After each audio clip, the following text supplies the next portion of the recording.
welcome back to another episode of Caps Off. This is one of the rare moments and opportunities where 3 days ago, I was able to sit down with someone that literally plays opposite of the person that's sitting to my right. And now I get to pick his brain about the same type of shit that Quentin and I were talking about. So it is my absolute honor to welcome a 6-year NFL veteran, which is crazy that it's now 6 years. Yeah, this is flies by, The starting safety for the LA Rams, the man who picked off Caleb Williams and essentially sent the Rams to the NFC Championship. Someone who thinks if they played quarterback, they'd be a mix of Brady, Stafford, and Lamar, which is just the most nonsensical thing I've ever heard. And most importantly, the safety who had the second most tackles last year in the NFL. Kam Curl, welcome to Caps Off, man. Appreciate it, man. Thank you for having me, Of course, man. Thanks for coming on. Yes, sir. You prefer Cameron or Cam? It don't matter. Cam cool. Cam rolls off the tongue. Yeah. Yeah, what's up? What are the vibes? You look good. I was just talking to you off camera. Yeah, I mean, it's cool. I just got back in town, ready for OTAs, ready to get back to work with the guys, man. You know, just ready to get work with the new guys, too. You know, the offseason we had. So you guys, the Rams had an insane offseason. Yeah, so I'm ready to work, Trent man. McDuffie, Jalen Watson. The Rams might have the best secondary in the NFL. Hey, we gonna see. Especially that's what it looked like on paper, man. We're going to put the work in, and we're going to do it for sure. Well, I guess, yeah. We're at the weird point in the offseason where, like, everything is on paper. Yeah. So, like, last week or 2 weeks ago now, I had Jack Jones on the podcast, and we were arguing, and I said, on paper, I think the Broncos are the best team in the AFC. And that's because they just got Waddle. Now, they took Waddle from my heart. Right? They got Waddle from my Dolphins. But I was saying that I feel like on paper, A, they go to the AFC Championship. B, you needed a receiver like Jalen Waddle. Now you look solely on paper, they have the best team, in my opinion, in the AFC. But then you go to the NFC, who, and I told this to Q, the Rams have been, for the last 2 years, it feels like the best team. And now you get a secondary. You now have McDuffie. You now have yourself. You have Jalen Watson. You have Q. Like, it's all in for the Rams. Yeah. It is, man. But we don't want to get too much, big-headed. You know what I'm saying? We still got to show up every Sunday. Yeah, man. that's true. So that's all that matters, what happens on game day. What about A.J. Brown? You guys going to get A.J. Brown? Yeah, we always, I've been playing Yeah, AJ what do you Brown. mean? Oh, you talking about on the team? I thought the Rams, there was a moment where the Rams were like, we might try and get A.J. Brown. I thought you were talking about playing against them. Because, we ain't beat the Eagles in a couple years. Well, but we're going to talk about the Blizzard game. But yeah, I don't know. I think that's over with. I think it's already too late in the offseason, I feel like, for all that. Well, I heard some shit about A.J. I mean, granted, it's not really anything new. Like, I feel like most people have said what's going to likely happen with AJ, which is going to the Patriots on June 1st or whatever, after post-June 1. But would that make the Patriots the best on paper in the AFC after that? No. Happened? It wouldn't? After adding A.J. Brown to the Patriots? Do you think if A.J. Brown goes to the Patriots, they're the best team in the AFC on paper? I'm going to say no. They're a great team, but Stephon Diggs gone? Yeah, he's gone. Oh, okay. Well, unless they bring him back. I didn't know he was a free agent. But imagine if they go and get like a Tyreek, even though Tyreek destroyed his leg. But like, imagine. Yeah. I don't think the Patriots, even if they get A.J. Brown, they're the best on paper. Do you? I like the Broncos is good. It's funny because Jack said the same shit. But what is showing you that they look like the defense? Best on paper? They were the best. They were one of the best defenses in the AFC. They got a good defense, yeah. And you have Pat, you have Benito. And then on offense, you got Gonzo over there in New England. That is true, but I feel like it's one versus like the whole defense. I don't know. Maybe I'm wrong, but I think on paper. Then you also have Gonzo and Carlton Davis compared to like Pat Surtain hard. And Riley Moss. I don't know. But the offense on paper is what differentiates for me versus the Broncos and the Patriots. Yeah. Cause I feel like if Bo ain't get hurt, the Broncos would have been in the Super Bowl. Yeah, but see, I agree. I get that stance, but then it's like he played the full game. Yeah, but he didn't play in the AFC Championship though. Bo, yeah, he did, didn't he? No, he got hurt. You're right. Yeah, he got hurt the division. He got hurt against the Bills. Mm-hmm. Oh, you're correct. Yeah. If he would have played, I think for sure he would have. They would have went to the Super Bowl for sure. But I don't know. It's like, shoot. Well, I like the Jags in the AFC too. The Jags are a sleeper. They made it to the playoffs last year. I like them in the AFC. I did a episode right before the playoffs with Alexander Madison, and we were making our playoff bracket together, and we both picked the Jags to go to the Super Bowl. Yeah. Now, granted, they got fucking stomped in the first round by the Bills, so that didn't age well at all. But we had the Jags win the Super Bowl, and I think the Jags are definitely a No, yeah, team. they a nice team. They a nice team. I like them. Who are there any other teams that made moves in the offseason that you're looking at and you're like, shit? Because I've always wanted that from like a fan's perspective. Like when you look at a player, or the teams. Like I'm trying to think of our division. Trying to think of. I think we the only ones that really did something. No, you got the Niners got Mike Evans. Yeah. All right, that Mike Evans hard. Mike Evans hard, but you got to go against him now. Yeah, I've played against him a few times. Like he one of the best to do it for sure. But like who else? Let's see. What are the big things? I feel like they always gonna have McCaffrey. Like they always gonna be a good team. Yeah. But off-season moves, like I think we the only ones in our division who really did something big. I think the Trent McDuffie move is probably the biggest move of the offseason. Yeah. Besides if Max Crosby would have went to the Ravens. Yeah, that was crazy. What did you think of Max Crosby's situation? I ain't never heard of nothing like that going down. You know they definitely backed out. I don't know. I didn't even know you could. I don't know how that go, bro. I'm not even. But that was crazy. I didn't think nothing like that was gonna happen. Like Max Crosby fell in the physical. Yeah. It's like I don't you know knew what you were getting yourself into. Yeah, and he's the type of player he is. I feel like he gonna be good. Game day, he's gonna be all right. He's gonna be fine. Yeah. So I don't know why all that mattered. I feel like what ended up happening is they saw Trey Henderson was still available, and we're like, we can keep our team first, and we have an out. Like it's not. I don't blame them from the standpoint because like it's within the rules. Business, yeah.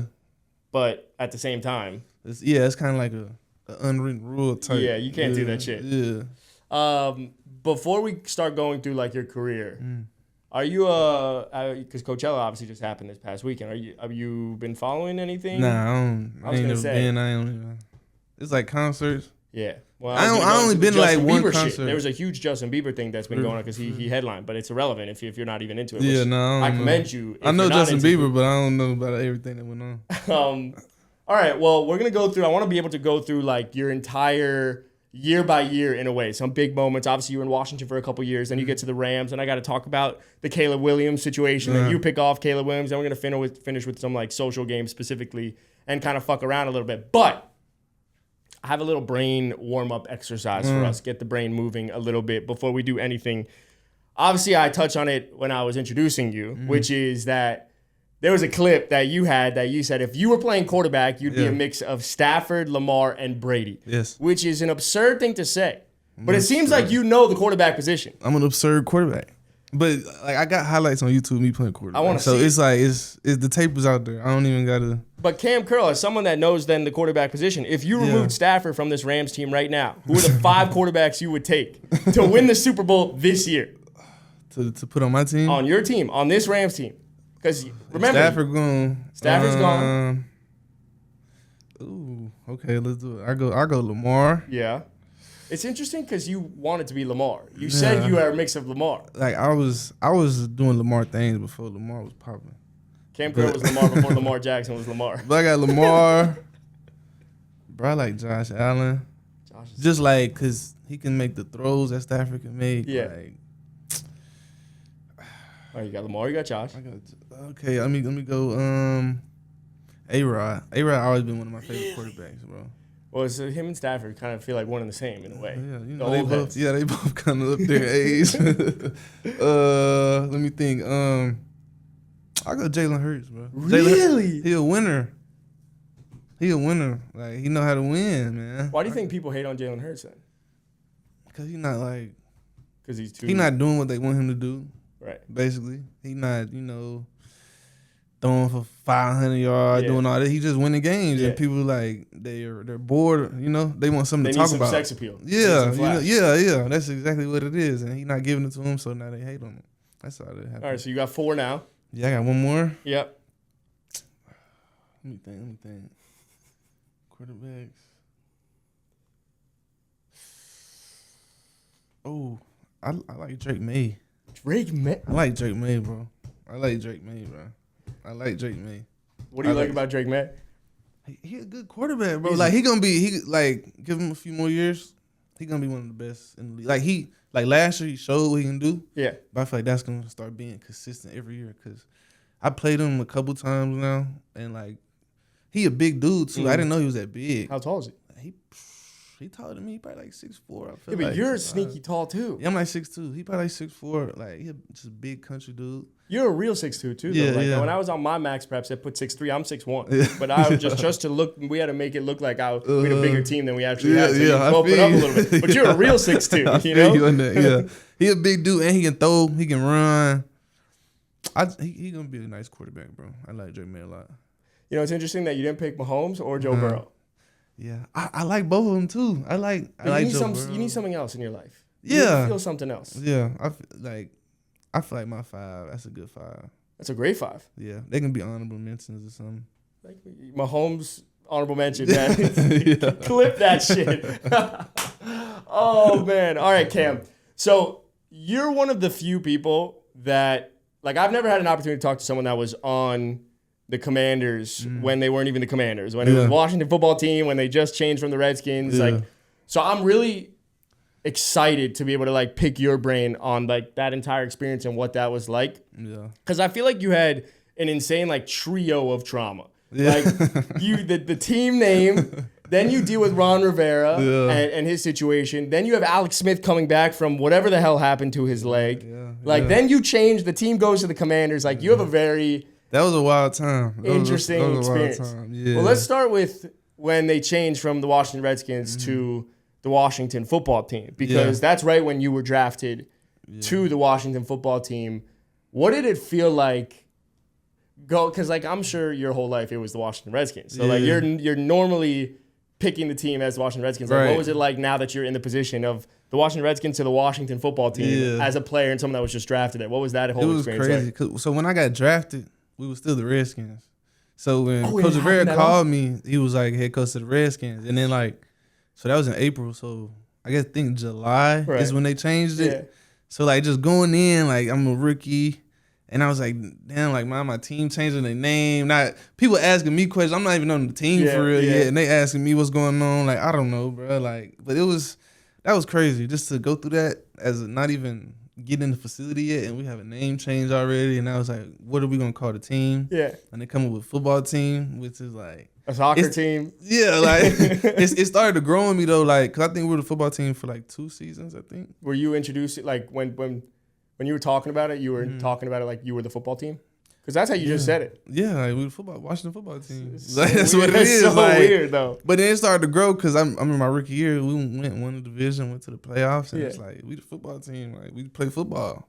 We not worried about nothing else. We coming playing football and going home. So it started to grow, but then it changed again to the Commanders, which was it's a cool name. I feel like we ain't we didn't have no say so. Right. We didn't have to take no survey. They didn't even ask you your opinion. No, they just told us one day we the Commanders. I bet. If you could have renamed the Washington Commanders and you had a choice of what the team name was because you were there. Yeah. When they didn't have a team name, do you have an idea of what you would have wanted it to be?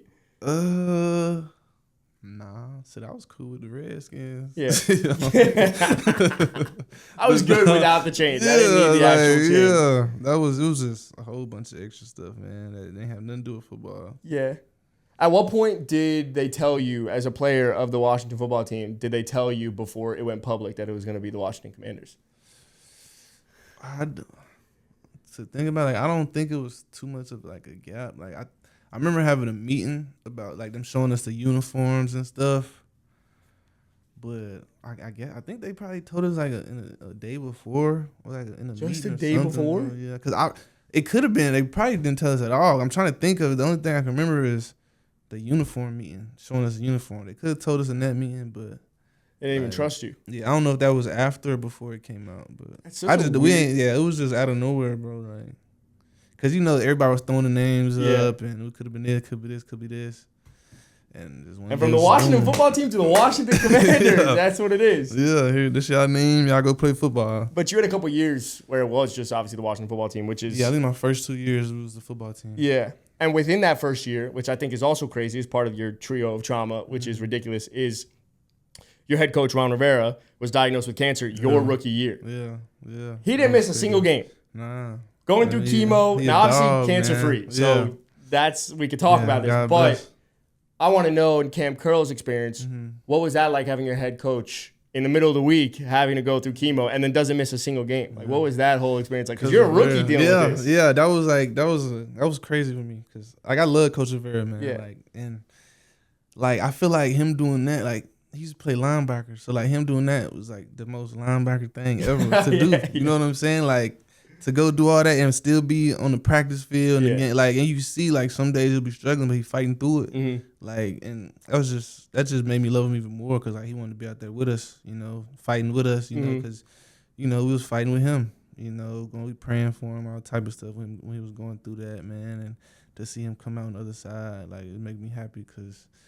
Like he a dog, man. He fought through it, man. And like he was there for us every day. Like, I've had one opportunity to talk to Ron Rivera, and it was like a couple minutes, and it was a couple years ago. But there was a level of like humility with him that he was just like, no shit that this dude was able to fight through it because he was.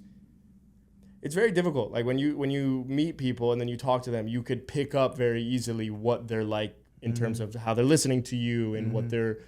Trying to connect with you on, and Ron obviously seemed like that type of person. Yeah. So I can't believe you went through that experience. He's just like he a linebacker. Like that's the way I can explain it to him. Like he's just a linebacker, bro. Everything he do, like, and he wear the shades a lot, cause like when he take the shades off, his eyes, like he just like it's crazy. I love Rivera though. I love him.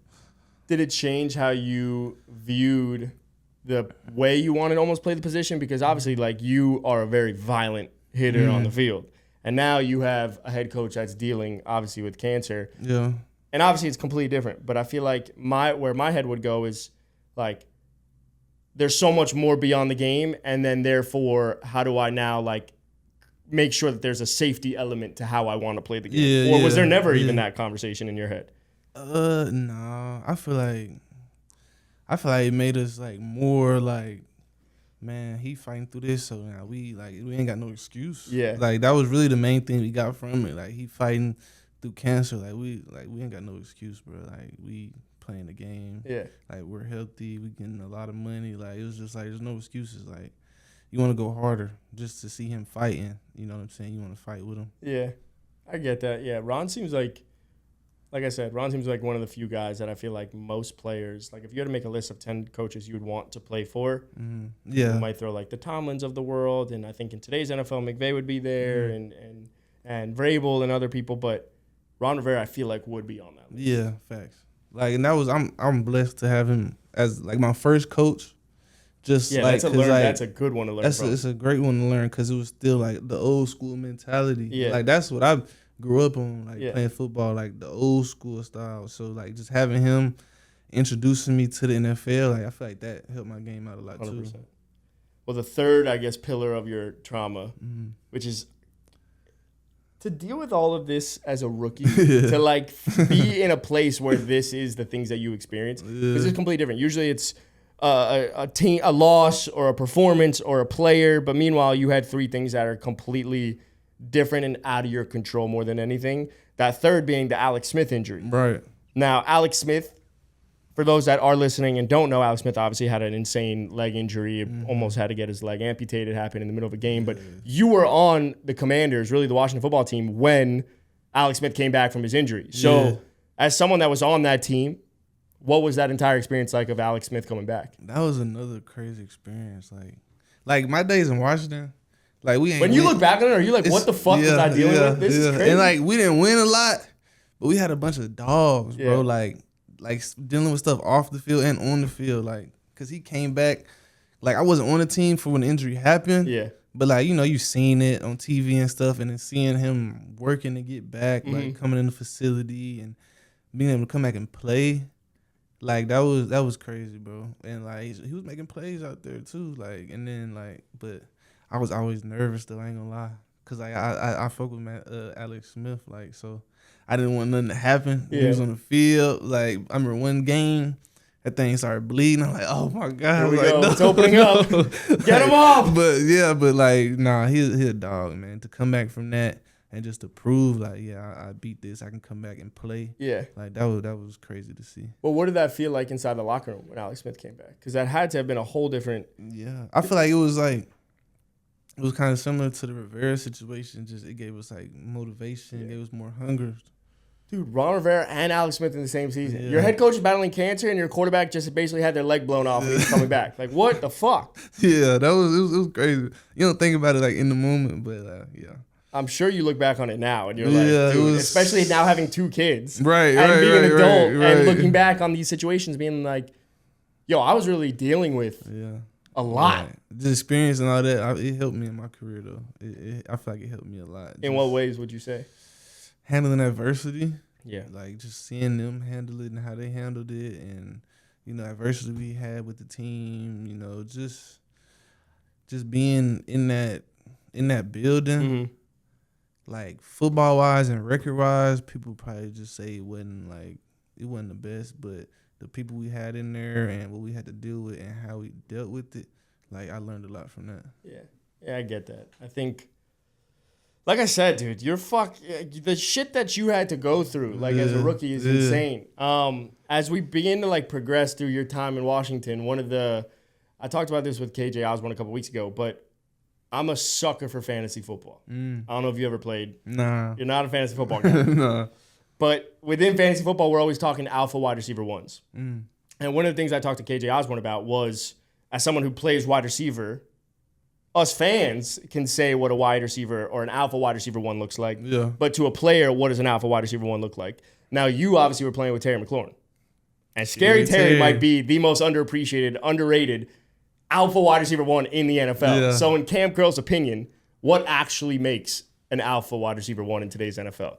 I just look at Scary Terry. I feel like, man, like, just the way he worked and what he, like, throw it up, Terry gonna catch the ball. Like, that's all you gotta worry about. Like, he gonna work. He's a crisp, clean route runner. He's gonna catch everything you throw to him. Like, and that's another one, just a dog that we had in the building. Like, I'll defend Terry every day, you know what I'm saying? Because, like, just seeing him work and the type of dude he is, like, I love Terry, man, the player he is, like, just the way he is. But, like, an alpha one receiver. Is there, like, a specific trait, then? Like, would there be a... I mean, you got to be a dog. Like, you gotta be able to do everything. Like, you can't just be a speed guy or just a possession guy. I feel like you got to be able to do it all. Right. You got to be able to run the whole route tree. Like, you got to... And, like, I feel like I play with a couple guys that can do that are alpha one receivers. That like I said, you just got to do everything. You got to be able to block. Got to be able to catch the ball. You got to be able to do something after you catch the ball.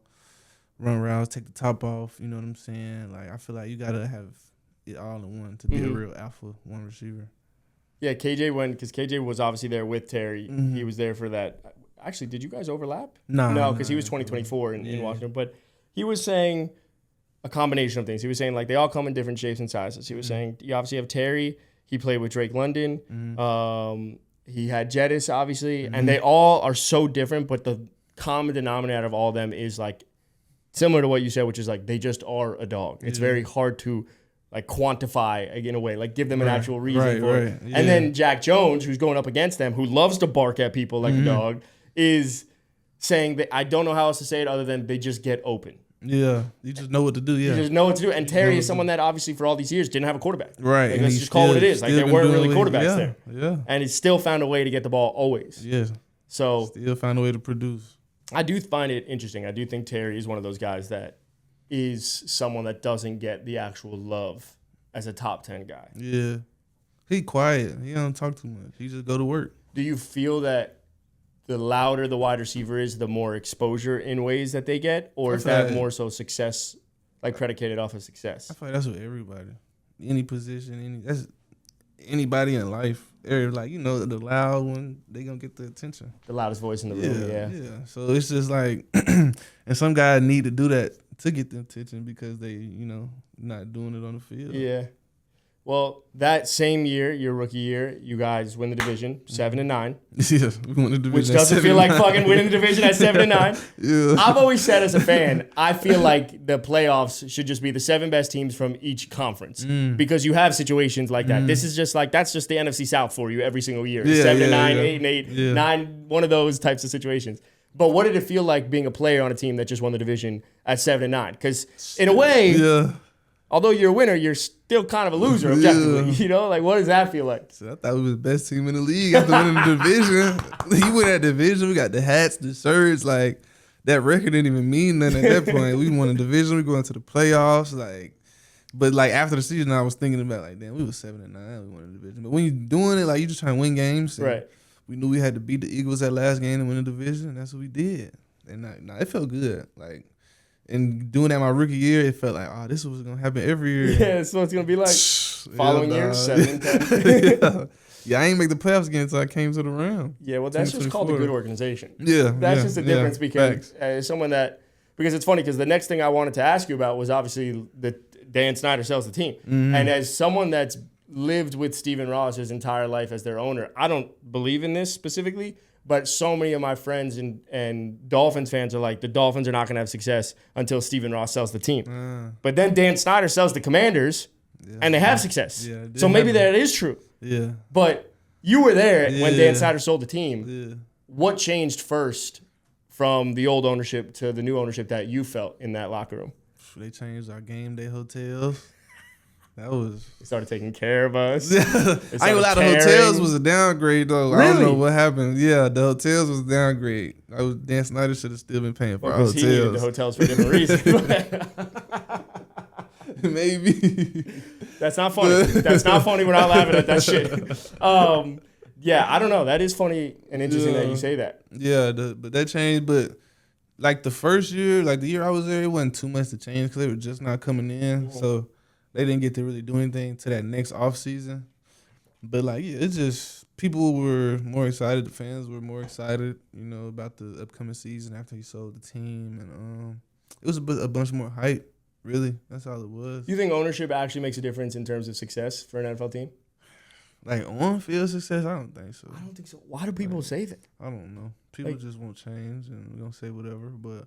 Like, on the field, I don't think ownership matters. Like, I feel like it's front office more than anything. Yeah, exactly. Coaching, talent. GMs, has nothing to do with the owner. Yeah, the owner, I don't think it matters. Like, we as fans do that all the time. We're always like, for example, the Browns, nothing happens, Haslam's on the team. The Commanders, we're one of those teams. Dan Snyder sells the team.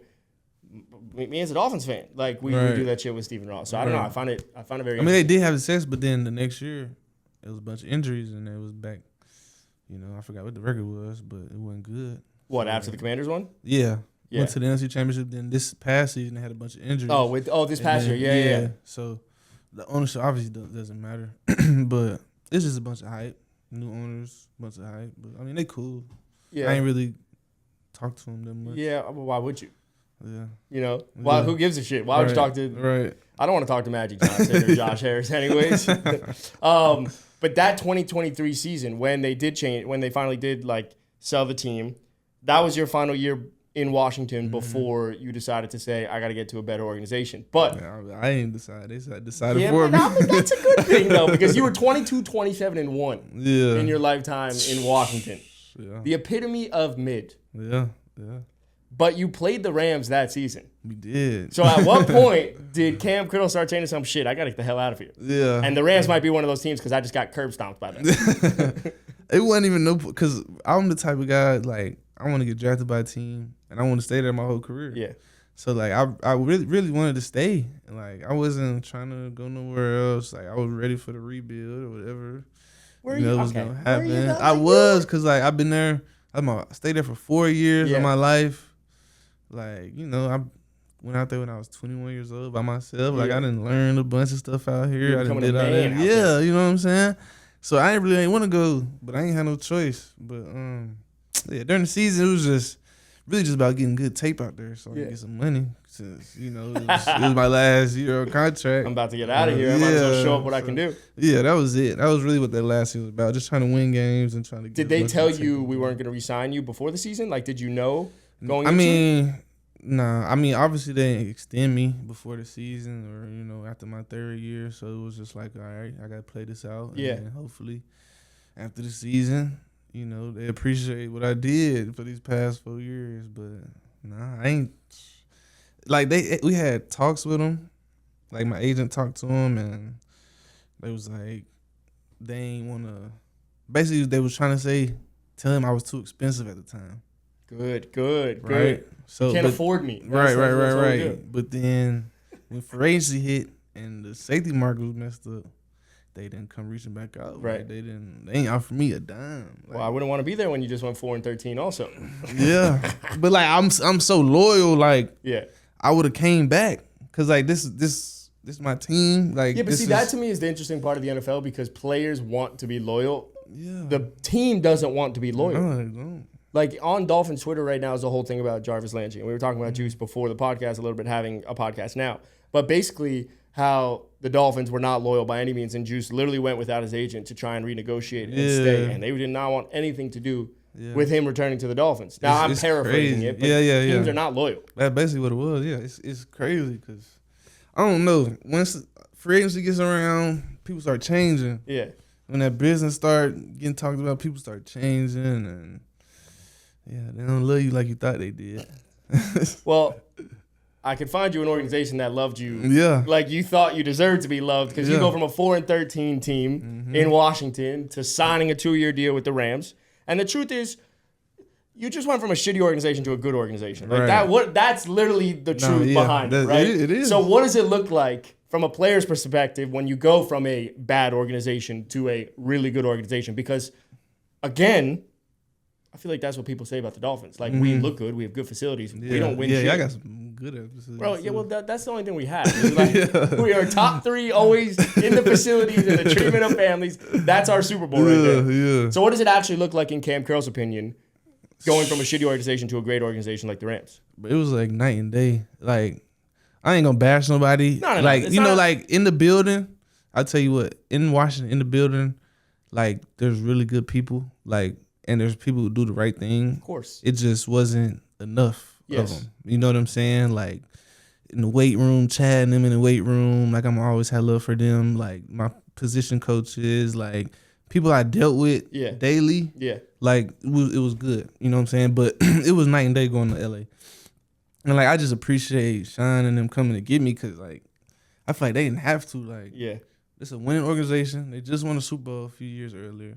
They just went to playoffs. And that year in Washington, we was, like, the 32nd ranked secondary in the league. Like, it was the last rank, and they came and got me, like, to go start on their team. Yeah. So, like, I'm so appreciative of that. And, like, just going in and seeing how they run things in the building, it's like, okay, I understand why they're successful. Yeah. Just seeing how they, like, I remember coming to OTAs and, like, I would pull up the OTAs and, like, I would see everybody, a bunch of guys, like, in the training room or right outside the training room doing stuff. And I was like, damn, like, the whole team hurt. Yeah. Like, you know, what's going on? Because, like, in Washington, you don't want to be in the training room. Yeah. Like, you ain't going to make the team in the training room. You ain't going to make the team in the training room.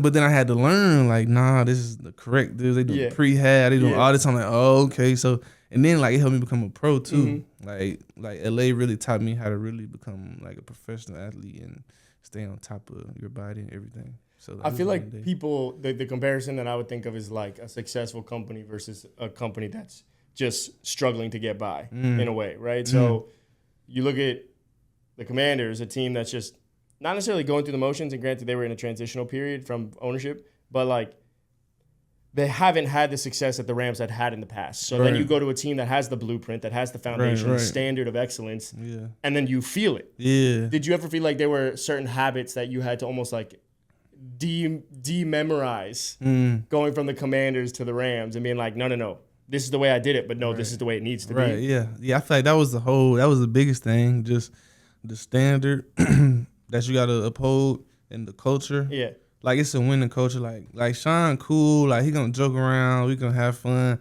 But, like, when it's time to get something done, it's time to get something done. Yeah. Like, and everybody in the building understands that. Like, it's just the standard. Like, that's really what makes something successful. It's holding everybody to a standard. Like, the standard is to be successful, to win games. And here's how it's done. And this is how we're going to do it.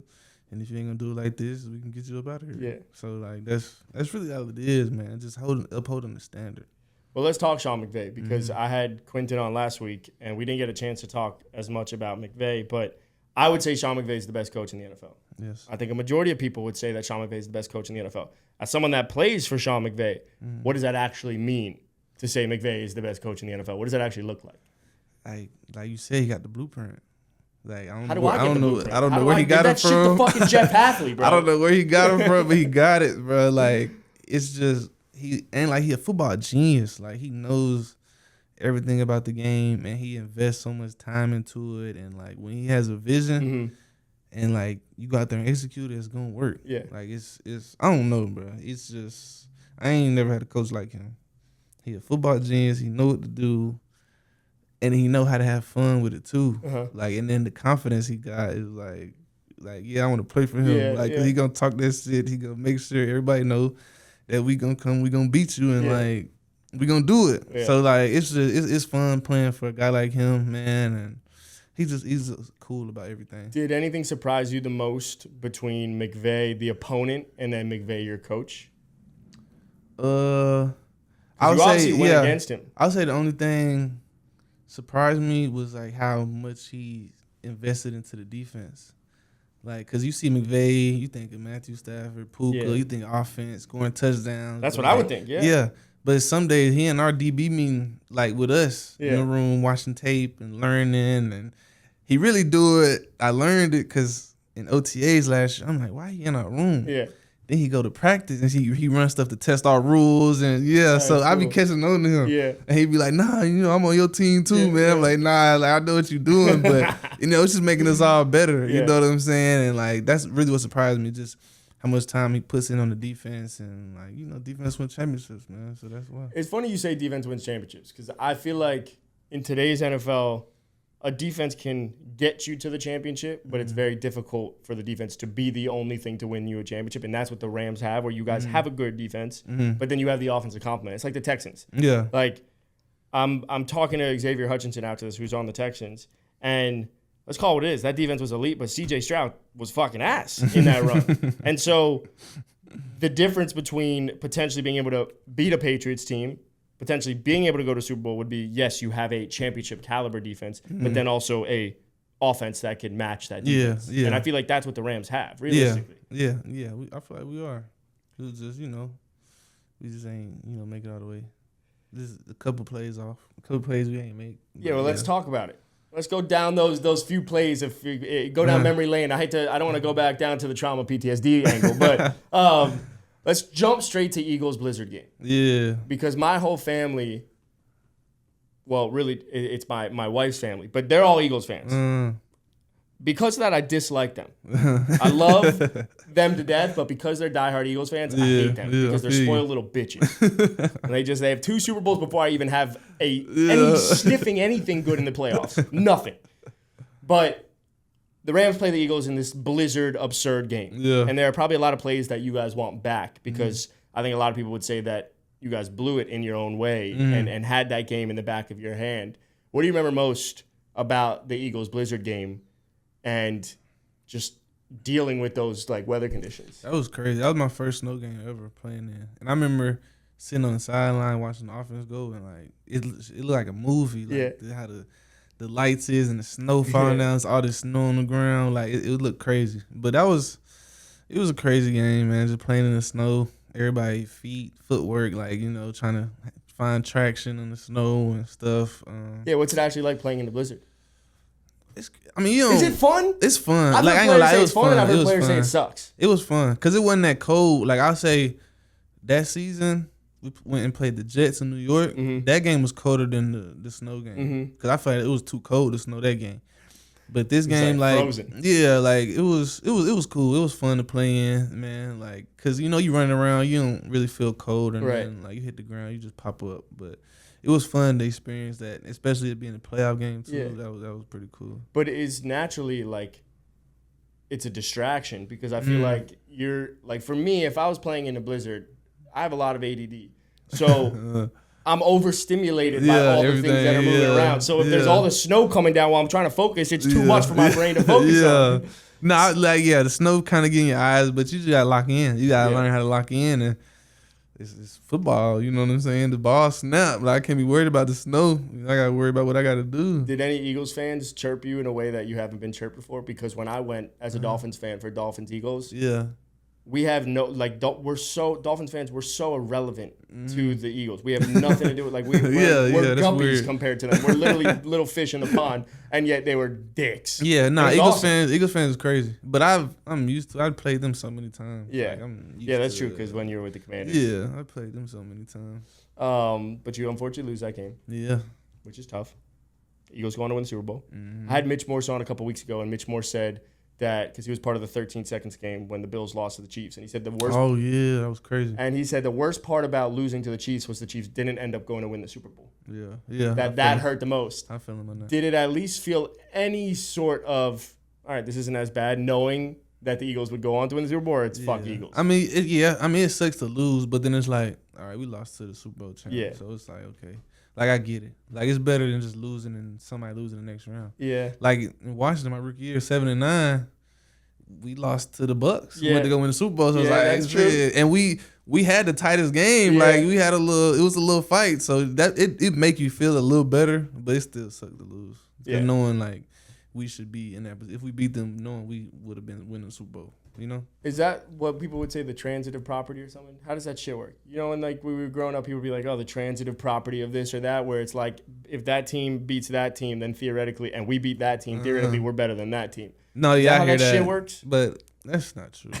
Because it's any given Sunday. You that's lost, true. You probably would have lost next week. Yeah. You never know. Well, actually, that would have been interesting because you would have played the Commanders. Yeah. You would have played your old team. Yeah. But you guys obviously end up losing. You come into 2025 with even more Super Bowl expectations because you guys go out and get Davante Adams. Yep. I still think Davante Adams is a top 10 wide receiver. Me too. I've always said that. I will stand on that. In Kam Curl's opinion, though, what makes Davante Adams a top 10 wide receiver still? I feel like his experience, everything you know about the game and how to play and how to obviously he's older. So he might not have the speed that he got when he was But he was never really a fast guy. Yeah, but I feel like he uses his quickness more now. Yeah. You know what I'm saying? Because he might not run past you, but he gonna mix you up. Right? Yeah. He really out there playing basketball. He's a hooper. Line. And his route, everything looked the same. All his routes look the same. Yeah. So he know how to combat stuff. He know his strategy and how to win. Yeah. Like you say, guys who just get open. Yeah. He just get open. He just know what to do to get open. Yeah. That I feel and he gonna catch everything. That's why I started wearing his gloves during the season. Because you think you were gonna catch everything. So, he started giving me Jordan gloves. So I'm like, shit, these gloves from Davante Adams. Of course I'm finna wear them. Why wouldn't I wear these Davante Adams gloves? So when someone asks how did you intercept and pick off Caleb Williams, it was Davante Adams' Jordan gloves. I did have his gloves on that game. if I ain't mistaken, I think I did have them on. Yeah, man, Davante's elite. I feel like Davante is still just one of those guys that because he's older, and you said this earlier on when we were talking quarterbacks, which is we all want the new sex appeal, and Davante's just one of those guys that's been doing it for year after year. So we're just throwing him to the back of the curb, and people are like, he's still not there. But he's been performing he's still there. So at what point do you say, no, he's still a top 10 wide receiver? And I think it's one of those. But so yes, you guys have Davante. You have these Super Bowl aspirations. I think it was through 15 weeks.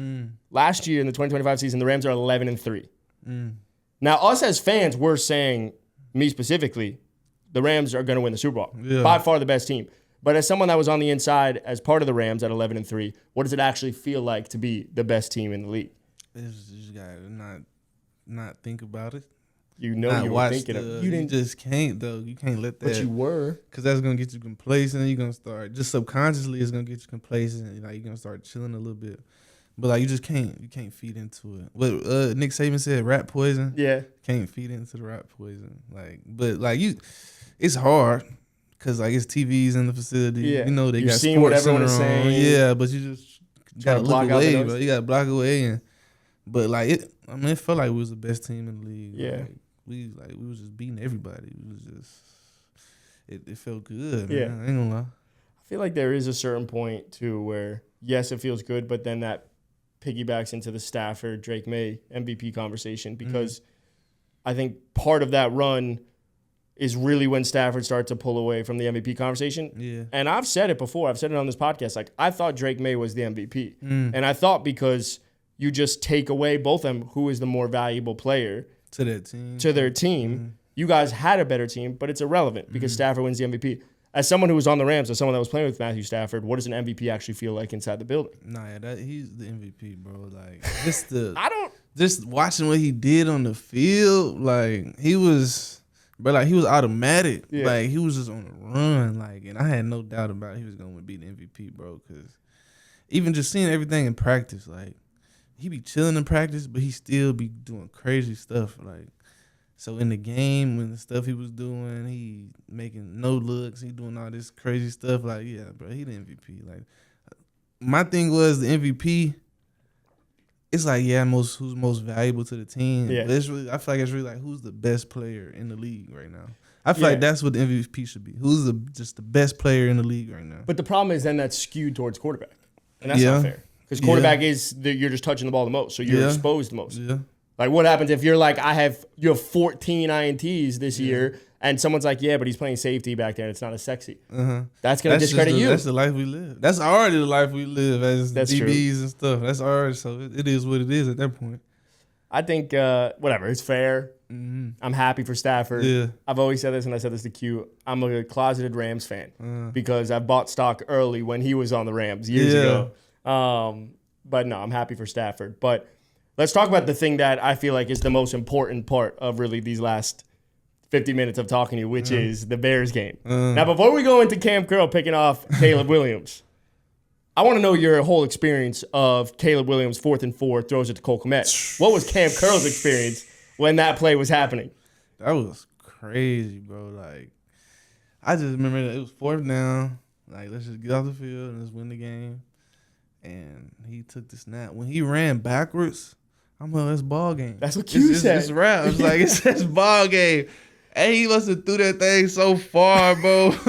Like, he threw it, and then I see, like, Cole Kmet is huge. That's a big-ass dude. Yeah. Like, and, like, Kobe small. And he pushed off, too. He did, but, like, he already bigger. So they're not, probably not going to give it to him. But, like, he caught it. It was just like, it was like, my first thing was like, is they finna go for 2 or what we finna do? So that's what Q said. Q said that he knew the Bears lost that game when they didn't go for 2. Yeah. Because it's a momentum sport. Right. You got to go for 2. You got to go for all. Once they went to kick the extra point and they let all that time go by, it's a wrap. Because now it's back even. Yeah. It's back even playing field. But yeah, they should have. But we were stopping them though in the red zone.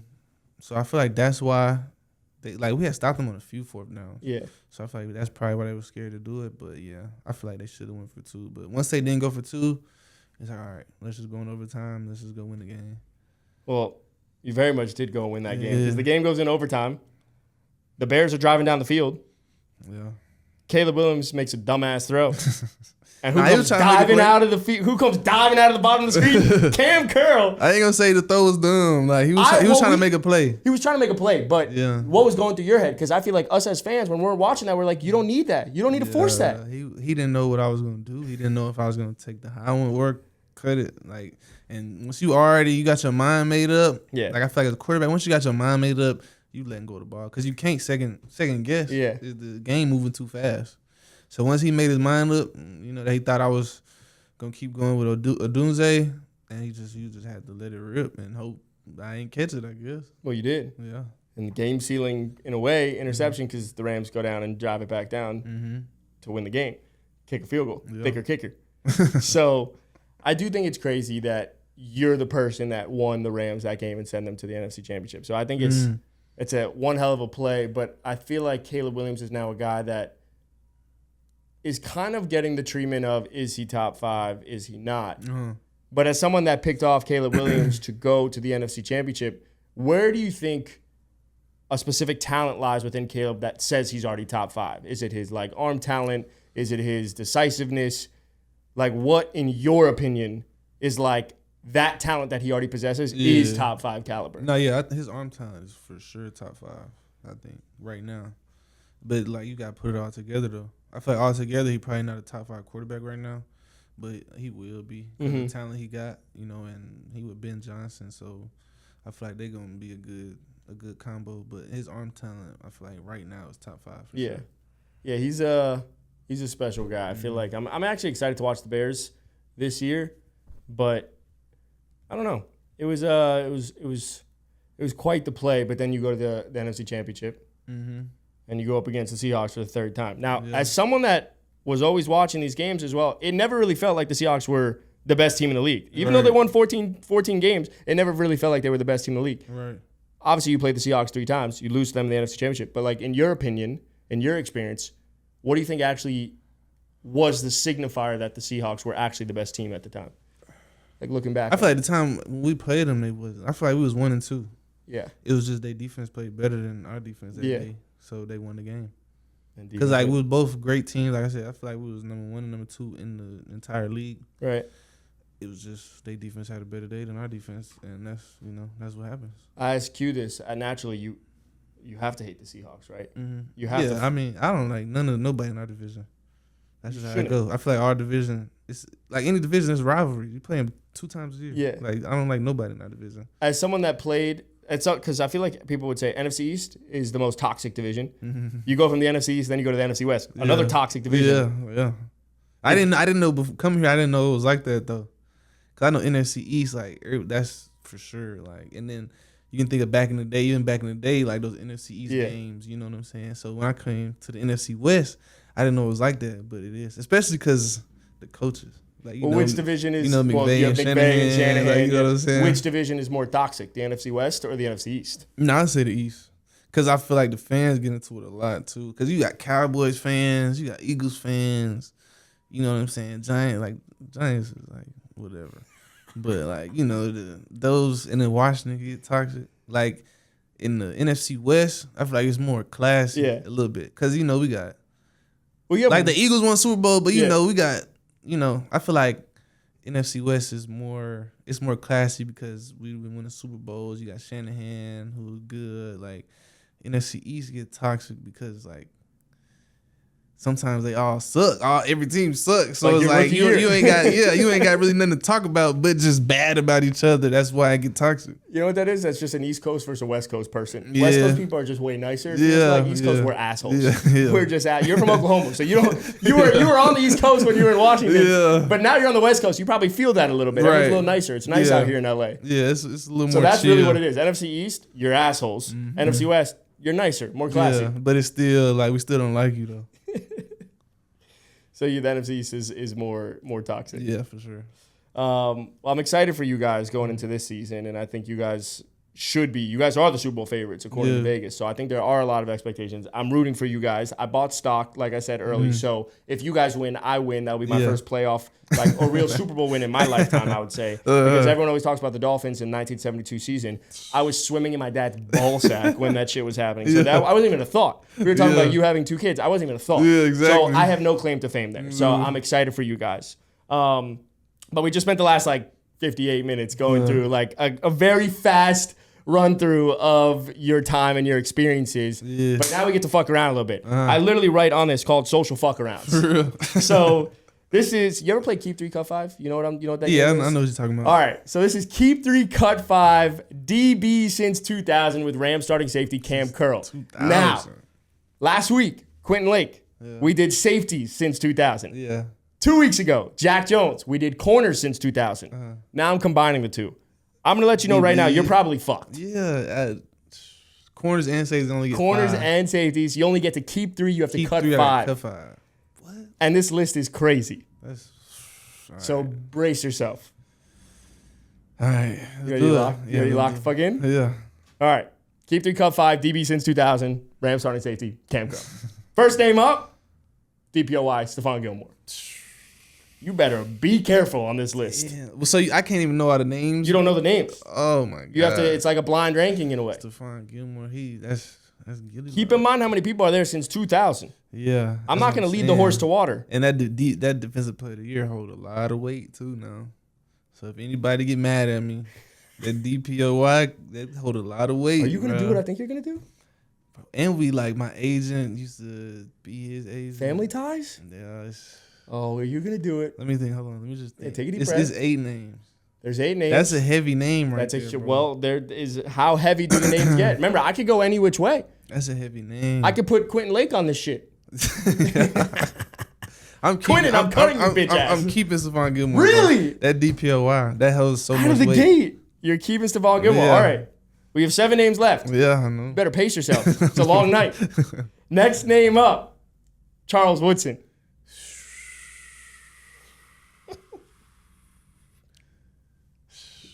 That's crazy. Since 2000. When he played, like 2000. Well, he was like late 90s into 2012. Damn. He had a big, remember, and he had corner and safety. Yeah. The old head's gonna be mad at me, bro. We gonna cut. All right, you're gonna cut this up? By the way, you're gonna have to do it. At some point, no one is gonna like this list. I already know. You're cutting Charles Woodson. Next man up, Champ Bailey. Ooh. Champ Bailey. This is crazy. I don't know none of the other names. You still got. Yo, you're gonna freak out. Champ Bailey.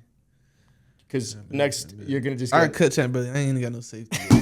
Cut Champ Bailey. Next man up, Brian Dawkins. Keep Brian Dawkins. Keep B-Dog. Keep Brian Dawkins. Weapon X. Yeah. So you're keeping Stephon Gilmore, you're cutting Charles Woodson, you're cutting Champ Bailey, you're keeping Brian Dawkins. Yeah. So now we got one safety, one corner. Now it's up for grabs. You have 4 names left. Yeah. You got to keep one of them. Mm-hmm. Next man up, Troy Polamalu. Ooh. Troy Polamalu. Troy Polamalu, man. Damn. Yeah, I told you this shit was gonna get hard. Damn, Cut Troy Polamalu. Come on. Fuck. Next man up, Patrick Peterson. Oh. You got 2 names after this? I got 2 more after this. Pat P. Let me think. Oh, who you can probably name? Pat P, bro.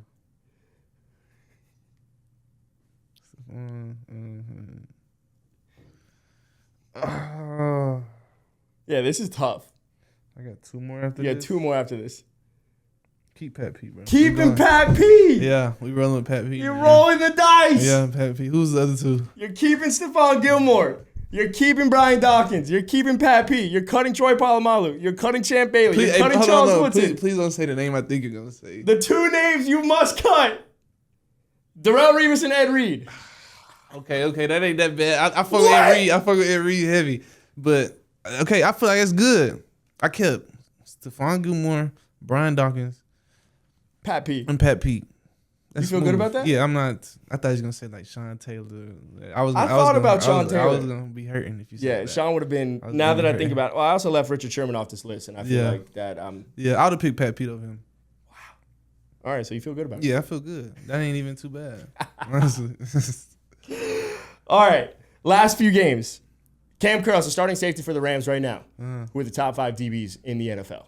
Top 5 in the NFL right now? Can I name myself? You can name yourself. Me. Top 5 DBs in the NFL right now.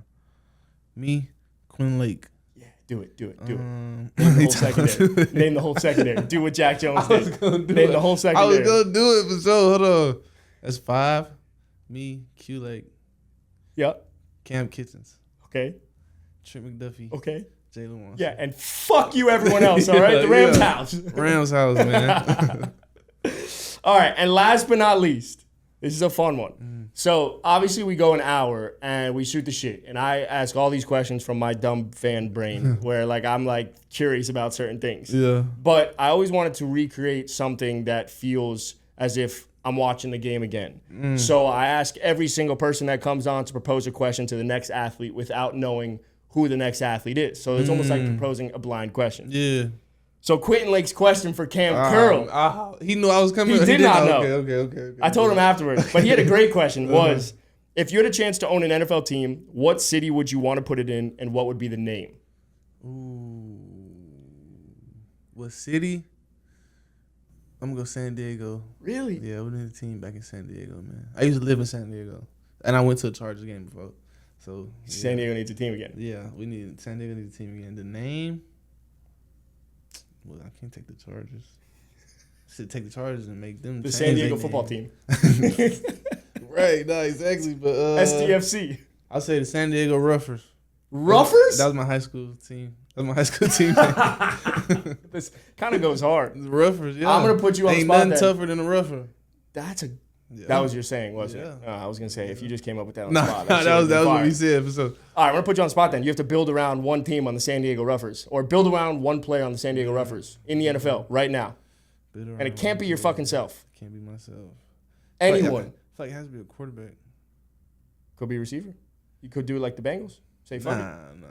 They ain't got no money. You can pick your build the San Diego Rovers however you want. I'm gonna go Drake Maye. Really? He young. He can build with him. He good. I fuck with Drake Maye, bro. I see that. That's twice you've named Drake Maye. Do we play the Eagles? The Patriots this season? I need to throw me a pick, so I'm giving them shout outs. And then you need to ask for the jersey then. Yeah. Hey, bro, I appreciate it, but I'm going to need that jersey.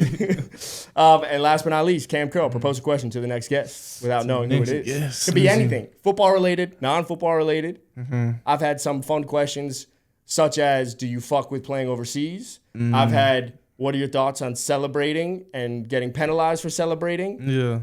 I've had, what's one hill you're willing to die on in the NFL? I've had anything. But this is your moment. I want to get somebody in trouble. I want to ask somebody, what is the best and worst thing about the organization that they play for right now? That's my question. That's a good one. That's my question. Well, Cam, this last hour and 6 minutes, although it gets warm in here. Yeah. You're wearing a hoodie and you didn't take your hoodie off the whole time. So I can only imagine you sweating because I'm hot in here. But